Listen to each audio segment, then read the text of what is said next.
অন্য রাজ্যের তুলনায় আমরা কতটা এগিয়ে কতটা পিছিয়ে, আর কি করলে পশ্চিমবঙ্গ পুলিশ ও ভারতবর্ষের মধ্যে সেরা পুলিশ হতে পারে, এই সব বিষয় নিয়ে আমি ভাবনা চিন্তা করার চেষ্টা করি।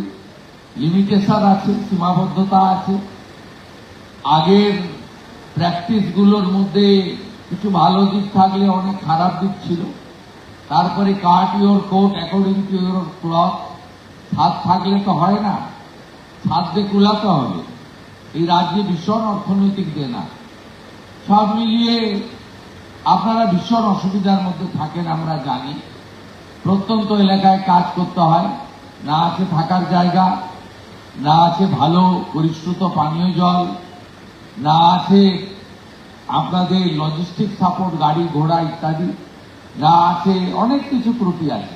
তার মধ্যেও আপনারা পারেন, কারণ গত 2 মাসে বা এই 10 সপ্তাহে আপনারা এমন এমন কিছু কাজ করেছেন, সেটা দুর্নীতি দমনে হতে পারে, আইন শৃঙ্খলা রক্ষা করার ক্ষেত্রে হতে পারে, চিহ্নিত অপরাধীদের গ্রেপ্তার করার হতে পারে, সীমান্ত সুরক্ষার ক্ষেত্রে হতে পারে, অবৈধ অনুপ্রবেশকারীদের চিহ্নিত করার হতে পারে, অথবা আমাদের মা দিদি বোন বা কন্যাদের সুরক্ষা প্রদানের ক্ষেত্রে হতে পারে।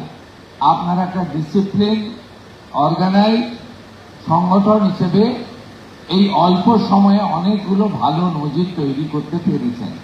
আমি জানি পশ্চিমবঙ্গ পুলিশে যে মানব সম্পদ আছে তাকে সঠিকভাবে কাজে লাগাতে পারলে আমরা যে কোনো রাজ্যের পুলিশ বা কেন্দ্রীয় এজেন্সির তুলনায় আমরা অনেক ভালো ভালো পারফরমেন্স করতে পারব।